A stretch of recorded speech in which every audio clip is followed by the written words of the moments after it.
Hey everyone, it's Zach Beck. The millennial generation makes up the largest share of the workforce here in the United States of America. However, they only control 4.6% of the total wealth of this country. Meanwhile, the baby boomer generation controls nearly 10 times more than the millennial generation does. Now, it's not that unusual for there to be a disparity between younger generations and older generations when it comes to wealth. This gap is pretty significant. For example, if a worker in 1989 in their 30s was working, they would be making 4 times more than the same aged individual working today at the same job. So we're seeing that there's a significant difference between those in the millennial generation versus those in the baby boomer generation. So what I want to do in this video is talk about the differences between these two generations, how the wealth disparity has been created, but most importantly, what steps you can take if you're in the millennial generation right now to move forward and achieve your long-term financial goals. So let's take our time, dive into the details and jump into it right now.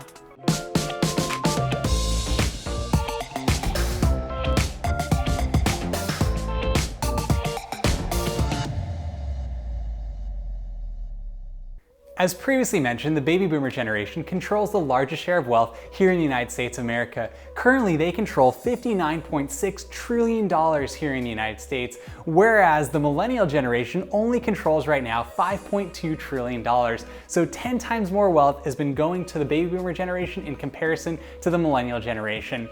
Millennials have a median age of 32 years old today and control just 4.6% of the total wealth of our country. In comparison, the baby boomer generation, when they were a median age of 32, controlled 21% of the total wealth of the country. So clearly there have been some differences between what happened when those individuals were growing up in comparison to the economy that millennials are facing today. A recent report from the Federal Reserve showed the 50 wealthiest individuals here in the United States of America control as much money as half of the population, the equivalent of 165 million people. Now, this disparity has grown all the more stark due to the recent pandemic. During the first half of 2020, those same 50 individuals earn an equivalent of $340 billion. That pushed their total net worth to over $2 trillion.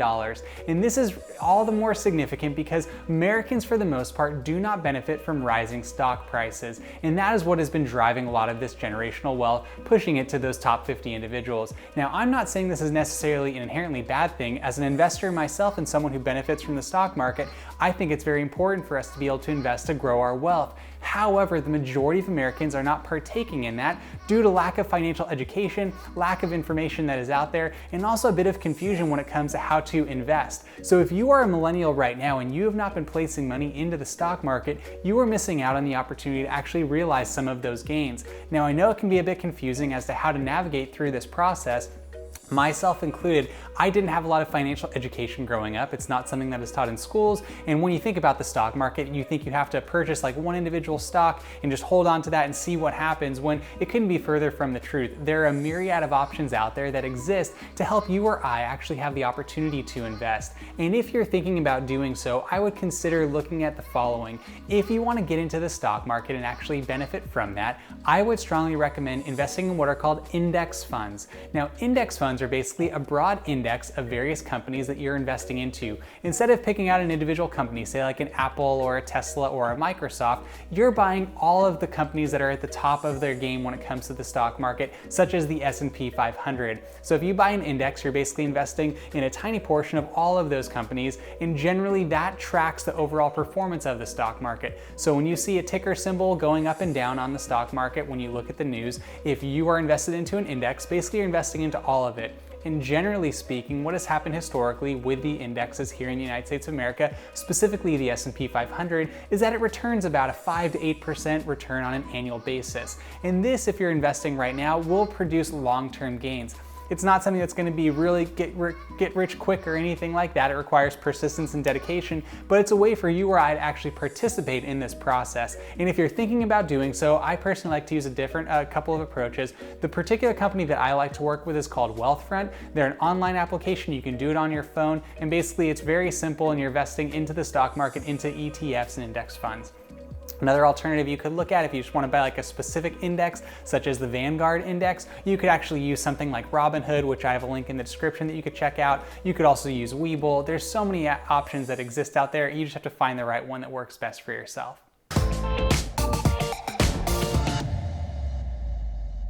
When it comes to realizing this disparity between the generations, it's often easy for us to have the mentality of saying, okay, boomer, to basically just like forget you guys who are older who actually have accrued this wealth and kind of almost have a little bit of animosity directed towards them. And I think it's important for us to understand that one of the reasons why this older generation has accrued more wealth is obviously they inherited some of that wealth from the previous generation. Furthermore, what they have had is the benefit of time, and that actually equates to compound interest. When you begin to invest into the stock market, when you start investing, you really need your stocks to grow over time. If you expect to become rich in the next 5 years, that's most likely not going to happen unless you get very lucky.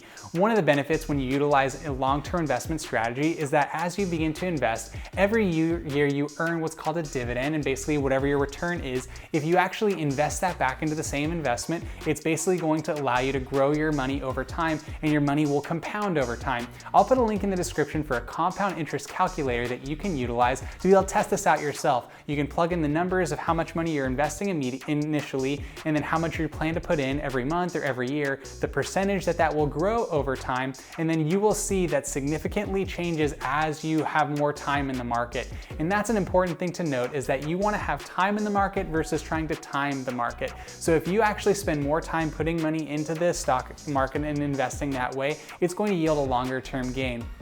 Like I said before, the average return in the stock market is between 5 to 8% on an annual basis. And if you actually invest in the stock market starting at a young age as a millennial, somewhere in your 20s or even your 30s, and then allow that to invest over time on a gradual basis, you could easily become a millionaire by the time you reach the age of retirement. So there's obviously different ways we can go about this, but I would just encourage you is that it's easy to have animosity or frustration to those who are more fortunate than yourself. But one of the benefits of living here in the United States is the opportunity that has been provided to all of us to be able to actually achieve wealth. And I know it's easier said than done, but there are plenty of options and avenues that we can pursue. It's just about having the knowledge and information available to us to make wise and well-informed decisions. So I hope this can encourage you a little bit to not have so much animosity directed to individuals who might be more fortunate than either you or myself are, but to realize that we can still achieve the same goals even though some of the chips have been stacked against us as a younger group in the millennial category.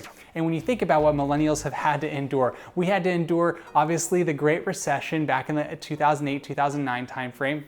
Now we're dealing with this pandemic, and it seems as though there's a cyclical approach where we have a really difficult time either buying a house, starting a family, being able to build wealth, being able to move forward on our own careers. It just seems like there is a little bit of a challenge directed towards us, but I just want to encourage you that if you have the dedication and determination necessary, you'll be able to move forward and achieve your long-term goals if you do everything you can to make sure you're pursuing them. In addition, there are some substantial differences when it comes to the baby boomer generation and the millennial generation.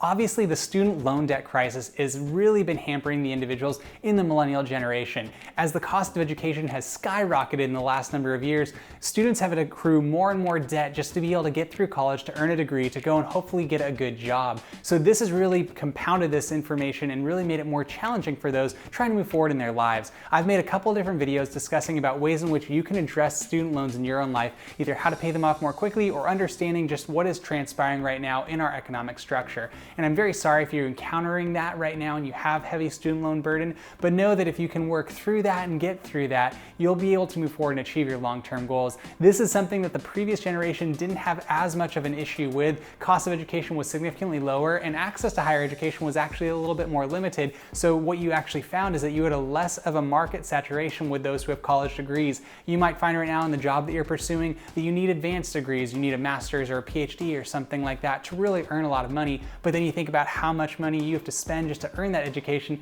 it really begins to get a little bit confusing and almost a little bit different trying to understand if you're going to get the return on that investment. So understanding that that is a challenge that this generation is facing.